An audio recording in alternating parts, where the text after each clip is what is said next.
There's a column. I know Solana had texted it to us earlier today. I had read it. The tweet from Barry Jackson in the Miami Herald kind of summarizes what's there. It says there's blame everywhere, from the GM who can't get out of his own way to the head coach who seems to be out of answers to a QB who seems to be regressing. But why is the franchise still lost? Start with the owner, who shows no inclination or ability to fix this. And I think, Solana, did you tweet or text to us? There was a little snippet from that column where essentially it says, there's no one. Mickey Arison had Pat Riley, the signature hire, right? Vinny Viola had Bill Zito, the signature hire. You can go down the list, and Barry Jackson's point was Stephen Ross doesn't have one. Literally doesn't have one. For as long as he's owned the team, they've been devoid of that guy, that leader. You wouldn't consider Bill Parcells that guy?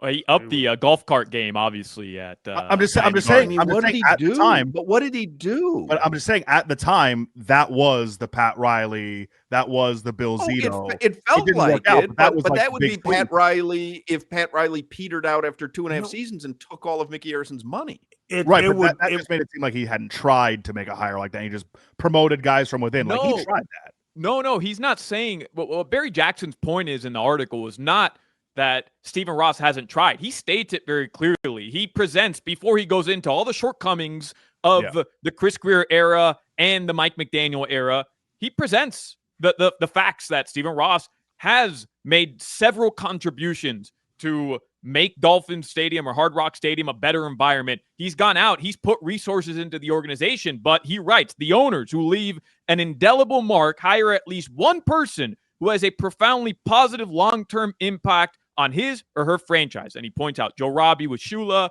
Mickey Arison with Pat Riley, Vinny Viola with Bill Zito.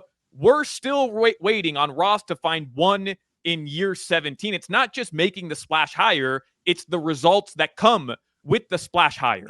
It's not a splash hire, because like Tom Garfinkel, he is very good at business. The CEO, he knows how to, like the damn F1s, and the price of the franchise is one of the highest. Egress. The egress and ingress and gresses, whatever gresses they're doing. They are great business people. But to Vinny Viola, he's making deals to get players here. To Pat Riley, he knows basketball. That's what we're missing. From the top to the bottom, who makes it's Chris Grier. Chris Grier makes all football decisions. I don't think Tom, who is a good dude, great at giving charities to the cancer societies, he does not know if an outside linebacker can play or not. And that's where everything's back on Chris Grier. Is this roster set up to beat anybody? That's what we have to do. Vinny Viola is going to get players here. Pat Riley knows how to get players. I don't know if the Dolphins have that guy to maximize talent in the organization where it matters on the court, the field, or the ice. By the way, Wayne Huizenga hired Bill Parcells. I didn't think it was Stephen Ross. I thought it was way like before right at the then. end of that. Yeah. I mean, there really is no guy from Stephen Ross to Barry Jackson's point, but I would put Stephen Ross so far down the list. I understand what Barry's doing. Barry's essentially doing the buck stops here thing. So maybe this guy's failed, but ultimately it's you, owner guy, who needs to make the real impact in hiring the right guy. I think Stephen Ross, he has been as good an owner as you can ask, aside from not having success on the field. He has no hesitation to put money where it's needed. He has no hesitation. Stephen Ross, from everything we understand, wanted Lamar Jackson and trusted his football guys.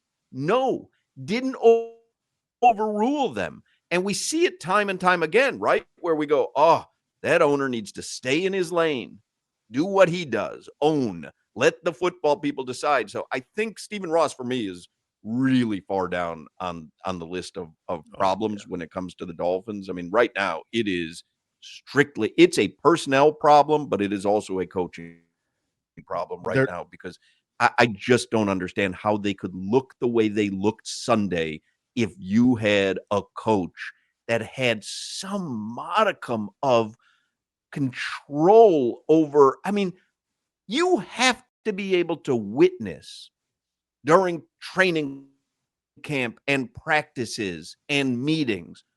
You have to be able to notice lethargy.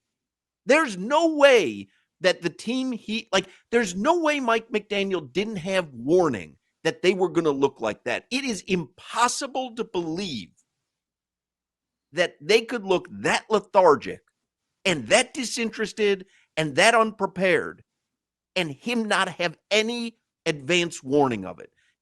For him to think that they were locked in and tough and ready to go and then be exploited and embarrassed that way by Daniel Jones in Indianapolis, there is a disconnect between what Mike McDaniel is seeing and witnessing and what's happening out on the field, and it's maddening.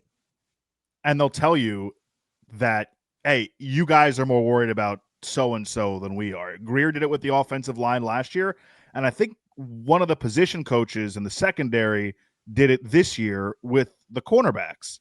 And but I did say to Solana, because Solana had pointed that out when it happened, and I'm like, what do you want the secondary coach to say? I'm very concerned about our cornerbacks. I mean, you're literally, these are your guys. Of course you're going to say that they're situated and fine.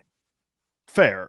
But also when it's like a theme year over year and you're saying to people who, I know this has been a big topic of conversation, I realize that I don't know as much as the coaching staff and as Chris Greer, but there are certain things that we can all see for ourselves. And on multiple occasions for certain members of the organization to tell us, the collective, nah, you guys are just flat out wrong. You don't know what you're talking about. It's borderline insulting because we can all see it. When I went to the Detroit Lions, Miami Dolphins joint practice, and I came on air from the facility and said, bro, they're getting worn out in this practice. Then remember, we watched the Jags game where they didn't have any starters playing and the offense couldn't pee a drop. And we're like, oh no, it's fine. Don't worry about it. I think we should have been concerned with that because I watched one and I was there during one and I was like, this team was not ready to play Detroit. This team was not ready offensively to play the Jags. Oh, no, we're fine. To Josh's point, we're fine. Don't worry about it. We're just working on some things. Then you get your ass whooped by 25 against Daniel Jones Colts. That's embarrassing. Y'all were not ready to play football. We kind of saw some tea leaves and we were whistling through the graveyard. And then on Sunday, it was confirmed that they weren't ready to play an NFL schedule yet. Bradley Chubb said afterwards they were just making stuff up basically on defense, which is bizarre. I heard that. What? Can they remove the microphone? Can they stop putting the microphone in front of Bradley Chubb? Just tell the Dolphins PR, don't let Bradley Chubb talk after games, because in training camp he told everybody that last year we were all committed to being a tougher team, but we were just saying that this year's different. And then now his answer to what happened there was maybe the most humiliating loss in my lifetime was, oh, well, we were just making stuff up. Hey, Bradley, maybe don't offer your honest sentiment after games, please. Maybe just settle down for a couple days.